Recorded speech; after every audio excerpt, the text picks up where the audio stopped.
Bismillahirrahmanirrahim. Alhamdulillahi rabbil alamin. Wassalatu wassalamu ala rasulillah wa ala alihi thahirina ajma'in. Amma ba'du ayuhan nas, ittaqullaha mastata'tum wasma'u wa ati'u la'allakum turhamun. Para muslimin rahimakumullah, di akhir dari surat Al-Kahfi, yaitu pada ayat 109,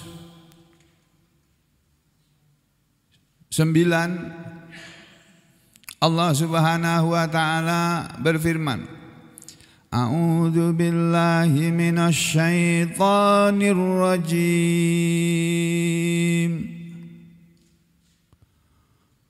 Qul law kanal bahru midadan li kalimati rabbi lanafidal bahru qabla an tanfada kalimatu rabbi walau ji'na bimislihi madada.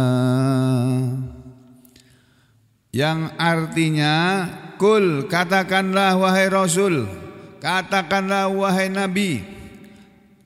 Allah menyuruh Nabi Muhammad SAW untuk mengatakan kepada orang-orang Mekah pada waktu itu dan kepada semua manusia, berlakunya seperti itu. Kul, katakanlah wahai Nabi, wahai Rasul, lau kanal bahru, lau seandainya, kalaulah, kana ada, al bahru lautan itu, kalaulah lautan itu, ya, kalaulah lautan itu menjadi, kalaulah menjadi lautan itu midadan, tinta, kalau lautan itu menjadi tinta, li kalimati rabbi, untuk menulis kalimat-kalimat Tuhanku, lanafida, niscaya habislah, sungguh habislah al-bahru itu, al-bahru lautan itu, ya, untuk menulis firman-firman Tuhan, firman-firman Allah, ketetapan-ketetapan Allah. Habis itu laut kalau dipakai untuk menulis, ibaratnya menjadi tinta, lalu dipakai untuk menulis kalimat-kalimat Allah. Qabla, habislah lautan itu semuanya, qabla, sebelum, antang fada, bahwasanya habis, kalimatu rabbi, kalimat Tuhanku. Walaupun jikna, kami datangkan lagi, bimislihi, dengan lautan yang semisalnya, madadan, sebagai tambahan. Jadi kata Allah dalam ayat 109 dari surat Al-Kahfi, yang di Al-Quran ada di halaman berapa Bapak Ibu sekalian? 304. 304. Kalau saudara buka Al-Quran Tarjamah Kementerian Agama RI, di ayat ke-109 dari surat Al-Kahfi yang terdiri dari 110 ayat itu, saudara akan dapati tarjamahnya atau terjemah dari ayat tadi adalah sebagai berikut. Kul, katakanlah wahai Muhammad, ya, lau kanal bahru, seandainya lautan menjadi, lau kanal bahru, seandainya menjadi lautan itu midadan, tinta, ya, li kalimati rabbi, untuk menulis kalimat-kalimat Tuhanku, lanafida, maka sungguh, diartikan maka, lanafida, sungguh atau pasti habislah al-bahru, lautan itu. Nah, lakanal lanafidal bahru, sungguh habislah lautan itu qabla, sebelum, maksudnya sebelum selesai, ya, qabla antang fada, sebelum selesai, ya, kalimatu rabbi, kalimat-kalimat Tuhanku. Walau ji'na, walaupun kami datangkan bimislihi, yang semisalnya, yang sebanyak itu pula, madadan, ya, tambahan. Walau ji'na bimislihi madadan, walaupun kami datangkan yang semisal lautan yang ada di seluruh dunia ini, madadan, sebagai tambahan. Lau ji'na bimislihi madadan, walaupun kami datangkan yang semisalnya, semisal lautan yang ada di muka bumi ini semuanya, madadan, sebagai tambahan. Jadi maksud kalimat ini, Bapak Ibu dan saudara sekalian, maksud ayat ini, zaman dulu, zaman Nabi Muhammad SAW, ya, sekitar tahun 600 sekian, nah, mulai beliau lahir tahun 571 Masehi, ya, saat beliau meninggal, ya 63 tahun sesudah itu. Nah, kalau zaman dulu orang menulis itu pakai tinta. Belum ada ballpoint seperti yang kita lihat sekarang, belum ada komputer, belum ada mesin cetak, belum ada printer yang dipakai sekarang untuk mencetak ijazah asli maupun ijazah palsu, ya, belum ada. Yang ada adalah tinta.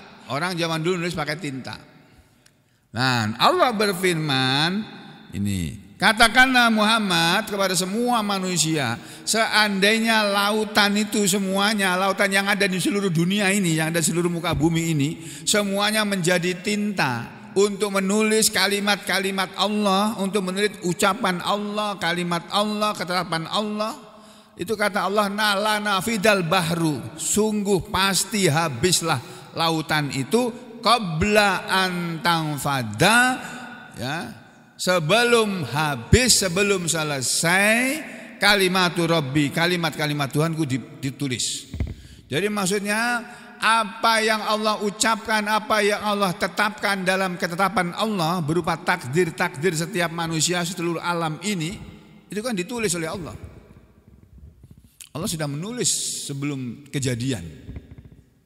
Sebelum kita ngaji begini nih pagi hari ini, Bapak-bapak, Ibu dan saudara, sebelum saya mengajar pagi hari ini, sebelum Anda semuanya datang ke masjid ini mendengarkan apa yang saya sampaikan ini, itu sudah tercantum di dalam kalimat Allah yang ada di Lauhul Mahfuz sana.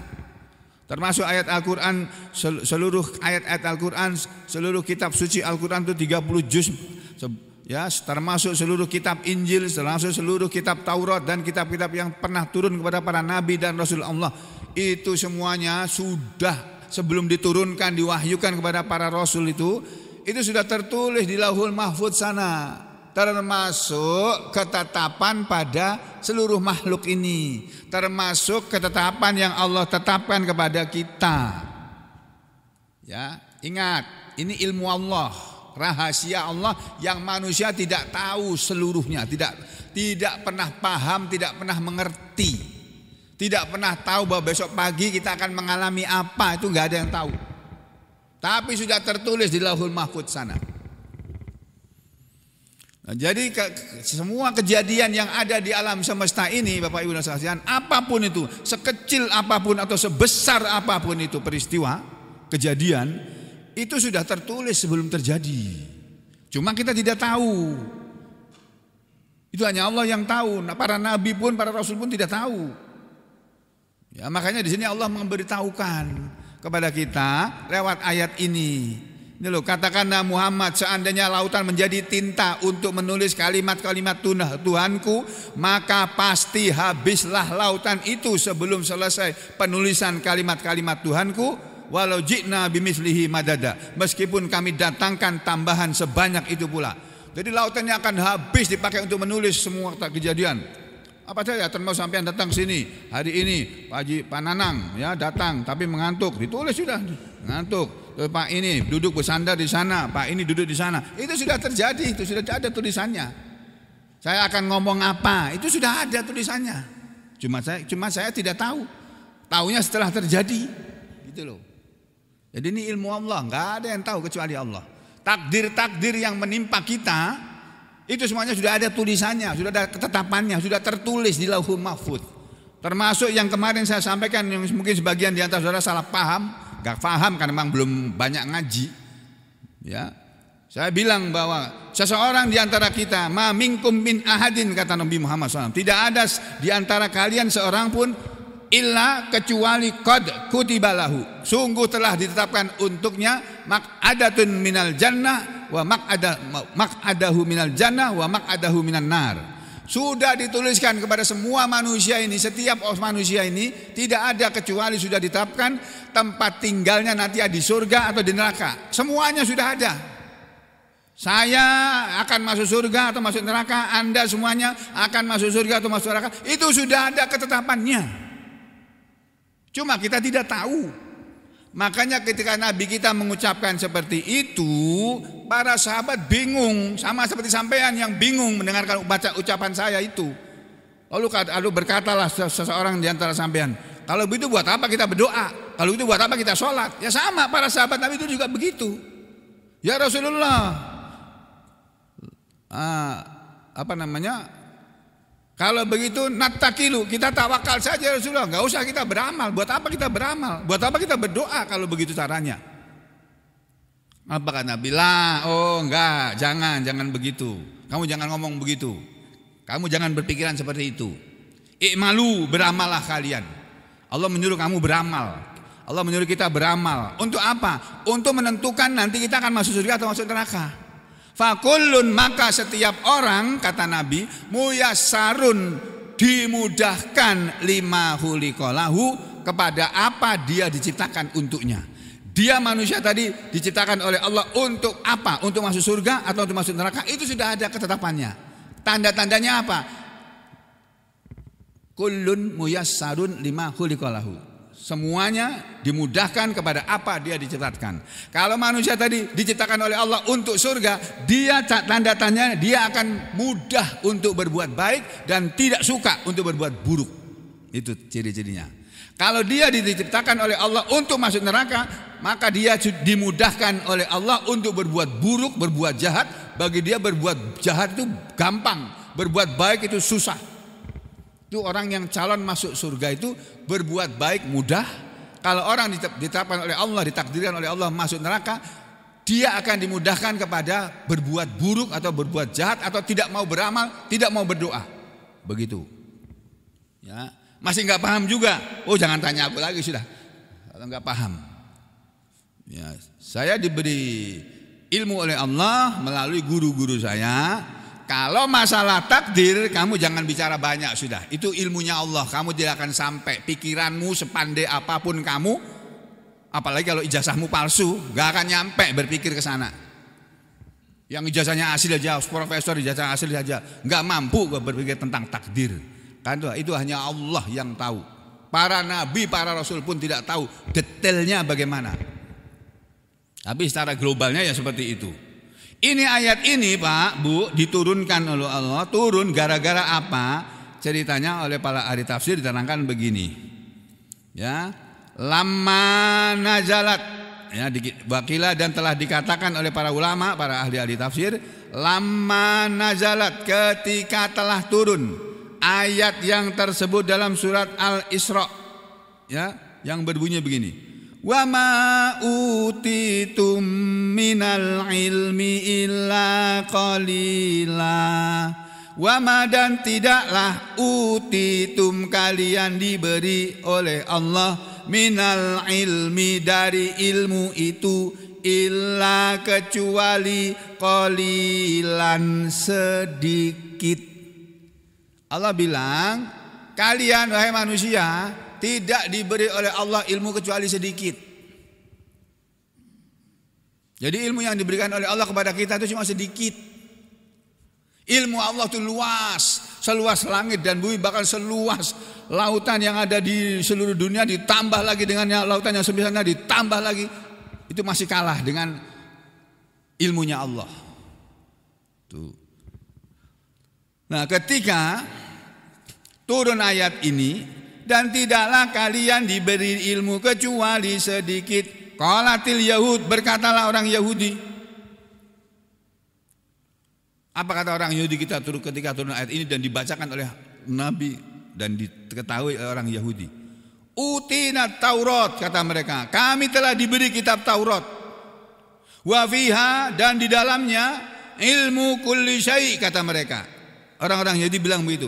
Kami sudah diberi kitab Taurat, dan di dalam kitab Taurat itu ada ilmu kulli syai'in, ilmu segala sesuatu.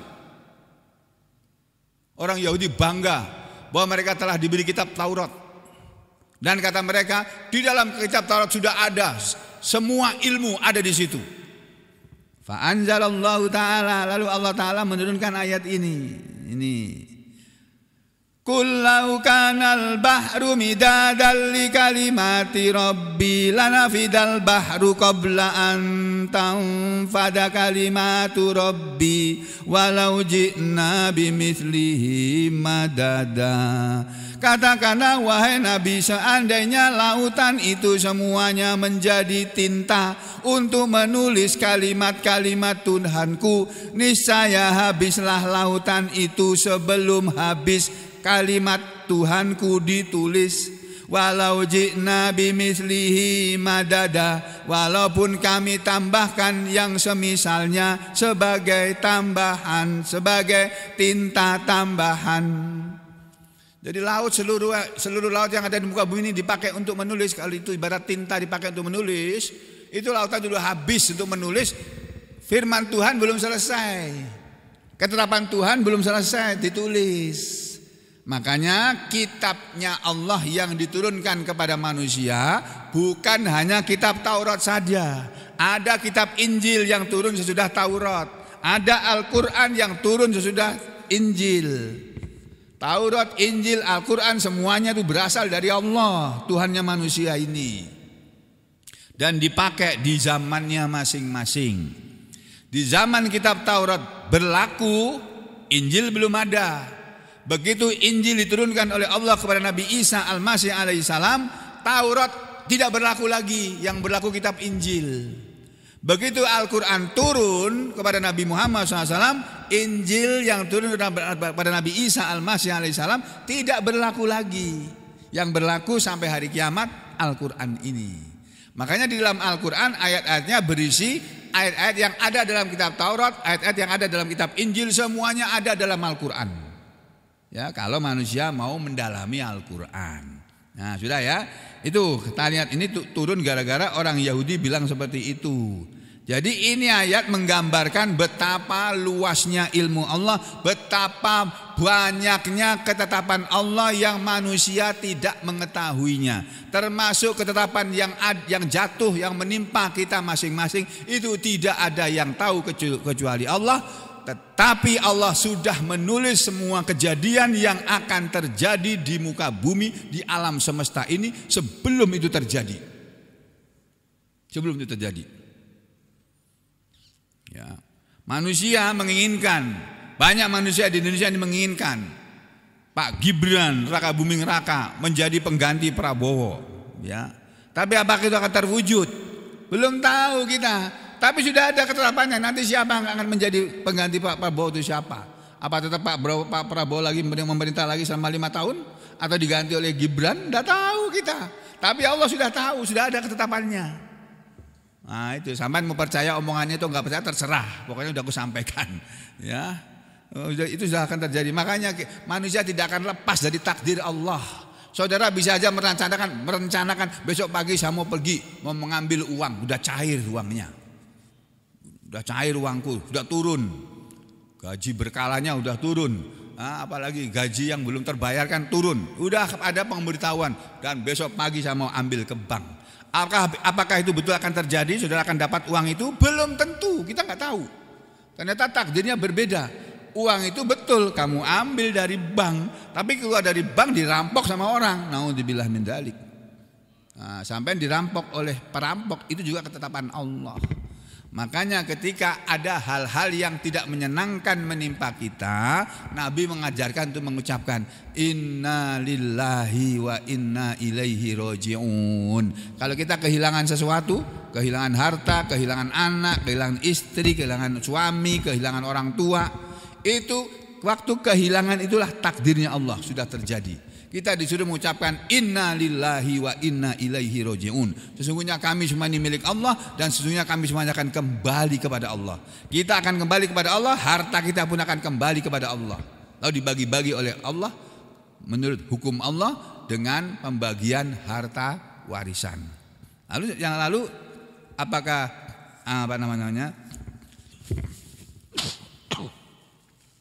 apakah semua akan terjadi seperti yang kita kehendaki? Belum tentu. Tapi kalau ada hal yang tidak enak, tidak menyenangkan terjadi pada kita, kehilangan apapun seperti saya katakan tadi, kita disuruh mengucapkan inna lillahi wa inna ilaihi raji'un. Sesungguhnya kami semua milik Allah dan sesungguhnya kami semua pasti akan kembali kepada Allah. Lalu berdoa, Allahumma jurni fi musibati. Ya Allah, berilah pahala dalam musibahku ini. Wahluf li khairan minha. Dan berilah kepadaku ganti yang lebih baik dari yang aku kehilangan itu tadi. Tuh, ya. Kalau itu kita ucapkan nanti Allah akan mengganti. Kamu kehilangan berapa? 5 juta. Nah, tenang aja, nanti aku ganti 50 juta. Kamu kehilangan berapa? 40 juta. Tenang aja, nanti aku ganti kamu. Berlipat ganda dari segitu. Tenang saja. Kalau saudara masih percaya kepada takdir. Kalau enggak percaya, udah iman sampean enggak sempurna, hilang. Makanya orang Islam imannya kepada 6 perkara. 1 kepada Allah, 2 kepada para malaikat-malaikat Allah, 3 iman kepada kitab-kitab Allah, 4 iman kepada rasul-rasul Allah, 5 iman kepada hari akhir, yang terakhir iman kepada qadar, kepada takdir yang di dalam Al-Qur'an tidak tertulis rukun iman yang 6 itu tidak tertulis seluruhnya. Masalah qadar tidak termasuk dalam surat itu, dalam ayat Al-Qur'an, tapi ada dalam sabda Rasulullah sallallahu alaihi wasallam. Jadi begitu Pak, ya. Lalu mungkin ada di antara saudara yang nggak percaya juga. Waduh, kalau begitu ngapain kita berdoa, ya?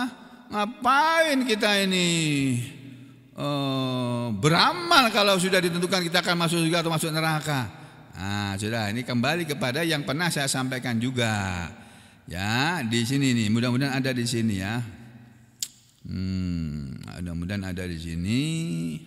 Hadisnya. Nah ini dia Pak. Ini hadis ini ada dalam kitab Riyadhus Shalihin. Kita semua sudah pernah membacanya. Hadis nomor 396. Ini saya bacakan hadisnya.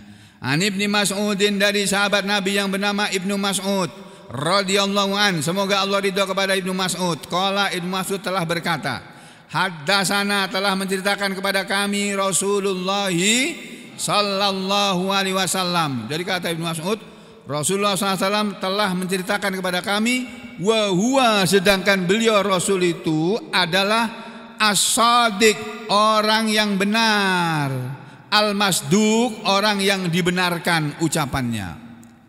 Makanya ada nyanyian sebelum qomat di Sampit ini yang baru saya dengar setelah saya sampai di Sampit. Apa itu? La ilaha illallah kul malikul haqqul mubin, itu ya. Muhammadur Rasulullah shadiqul wa'dil amin. Ya begitu. Itu di Jawa nggak pernah aku dengar tuh orang mengucapkan kayak begitu. Di Jawa khususnya Solo, Jogja dan sekitarnya. Karena belum semua Jawa yang saya singgahi. Apakah di Madura ada apa enggak, di Jawa Timur Banyuwangi ada apa enggak, saya belum pernah tahu. Tapi yang saya dengar Jawa enggak ada. Ya, la ilaha illallah kul malikul haqqul mubin Muhammadur Rasulullah shadiqul wa'dil amin. Nah ini Rasulullah, Ibnu Mas'ud sahabat Nabi mengatakan telah menceritakan kepada kami Rasulullah SAW, wa huwa shadiq, dan beliau adalah orang yang benar, orang yang jujur, al-masduq, yang dibenarkan ya ucapannya. Kata Nabi apa? Inna ahadakum, sesungguhnya seseorang di antara kalian, yujma'u, diciptakan, khalquhu, penciptaannya, dikumpulkan penciptaannya fi batni ummihi di dalam perut ibunya arba'ina yauman selama 40 hari nutfatan sebagai nutfah. Ketika kita masih berada di perut ibu kita, selama umur 40 hari kandungan ibu kita berupa nutfah, setetes mani dari bapak dan ibu kita. Ya, kemudian tsumma yakunu, kemudian menjadilah satu tetes nutfah tadi alaqatan, segumpal darah. Mithla zalika, seperti itu juga. Yani selama 40 hari berikutnya. Jadi 40 hari berikutnya dalam usia 80 hari dalam kandungan ibu kita berubah dari nutfah menjadi alaqah. Itu. Tsumma kemudian yakunu, menjadilah mudghatan, segumpal daging. Mithla zalika, seperti itu juga selama 40 hari juga. Jadi selama 120 hari. Tsumma kemudian setelah manusia berusia 120 hari dalam perut ibunya, yursalul malak, diutuslah oleh Allah, dikirimlah oleh Allah satu malaikat. Fayangfuhu fihi ruh, lalu malaikat tadi meniupkan pada janin tadi ruh, sehingga mulai berdetak jantungnya, jeduk jeduk jeduk jeduk jeduk jeduk, ya kedengaran tuh. Wa yu'maru, dan diperintahkan oleh Allah bi arba'i kalimatin, dengan menuliskan 4 kalimat, 4 ketetapan Allah. Apa yang ditetapkan pada waktu kita berusia 120 hari dalam perut ibu kita? Bi katbi rizkihi, dengan ketetapan rezekinya. Kita akan mendapat rezeki berapa banyak selama hidup kita. Itu ada ketetapannya. Wa ajalihi, dan ditulis kapan datang ajalnya. Wa amalihi, dan ditulis juga amal perbuatannya selama hidupnya ngapain saja. Itu ada ketetapannya. Tuh. Wa syaqiyun, dan yang terakhir adalah yang keempat, apakah si jabang bayi tadi akan menjadi manusia yang syaqiyun, yang celaka, artinya masuk neraka, au sa'idun, atau manusia yang bahagia, yang masuk surga. Ini Nabi bilang begitu. Tidak ada seorang pun di antara kalian sudah ditetapkan 4 perkara ini. Fawalladzi, maka demi yang la ilaha ghairuhu, tidak ada Tuhan selain Dia, kata Nabi, inna ahadakum, sesungguhnya seseorang di antara kalian layak malu, sungguh ada yang beramal bi amali ahlil jannah, dengan amalan penduduk surga, hatta ma yakunu bainahu wa bainaha illa dhira, sehingga tidak ada lagi jarak antara dia dengan surga kecuali tinggal 1 dhira, 1 hasta segini ini. Fayasbiqu alaihil kalimat, lalu mendahului kepada dia ketetapan fayasbiqu alaihil kitab, lalu mendahului kepada dia ketetapan Allah. Ini orang bukan orang surga, ini ketetapan Allah, ini orang neraka. Dari kecil dia sudah beramal dengan amalan penghuni surga, baik terus dia. Tapi menjelang akhir hayatnya berubah dia. Yang tadi terkenal sebagai alim ulama, anaknya ulama, sampai diberi gelar Gus gitu. Anak-anak kiai diberi gelar Gus. Ternyata di umur tua korupsi dia. Kan berbuat jahat tuh korupsi. Tapi karena dia orang dekatnya orang besar, ya KPK nggak bisa nangkap dia. Ya, lalu mendahului kepada dia ketetapan Allah, fayamalu, maka berbuatlah dia, beramallah dia bi amali ahlin nar, dengan amalan penduduk neraka, fayadkhuluha, lalu masuklah dia ke neraka. Itulah sebabnya Bapak, Ibu, akhir ketetapan kita akan masuk surga atau masuk neraka di akhir hayatnya. Di akhir hayatnya kita mati dalam keadaan seperti apa? Kalau kita mati seperti orang yang akan masuk neraka, ya masuk neraka. Kalau kita mati dalam keadaan seperti orang yang akan masuk surga, amalan kita jaga terus sampai mati, nanti masuk surga. Itu. Wa inna ahadakum, dan sesungguhnya ada seseorang di antara kalian layak malu, sungguh dia beramal. Dia selalu beramal dari kecil sampai tua, bi amali ahlin nar, dengan amalan penduduk neraka. Ada manusia yang sebaliknya, dari kecil sampai tua, sampai dewasa, dia beramal dengan amalan penduduk neraka. Hatta ma yakunu bainahu wa bainaha illa dhira, sampai tidak ada jarak lagi untuk masuk ke dalam neraka kecuali tinggal sedepa saja, 1 dhira, setengah depa. Tinggal sedikit lagi dia masuk neraka. Fayasbiqu alaihil kitab, lalu mendahului kepada dia ketetapan Allah. Ini bukan orang neraka, ini orang ini dalam ketetapan Allah ini malaikat. Ini bukan orang neraka, ini orang surga ini. Tiba-tiba di akhir umurnya fayamalu bi amali ahlil jannah, lalu dia beramal dengan amalan penghuni surga sampai akhir hayatnya. Fayadkhuluha, lalu masuklah dia ke dalam surga. Muttafaqun alaih. Hadis ini sahih diriwayatkan oleh Bukhari dan Muslim. Ini termasuk tetap tentang takdir nih, yang tidak ada satupun yang tahu kecuali Allah. Makanya kita selalu minta kepada Allah, Allahumma inna nas'aluka ilman nafi'an wa rizqan wasi'an wa shifaan min kulli da'. Allahumma inna nas'aluka al-istiqamah wa husnal khotimah. Itu loh Pak. Masih belum paham juga? Jangan kemana-mana, kita ketemu lagi besok pagi insya Allah. Aku lu qauli hada astaghfirullah li wa lakum. Allahumma taqabbal minna innaka antas samiul alim wa tub alaina innaka antat tawwabur rahim. Wa sallallahu ala Muhammadin wa ala ali Muhammad walhamdulillahi rabbil alamin.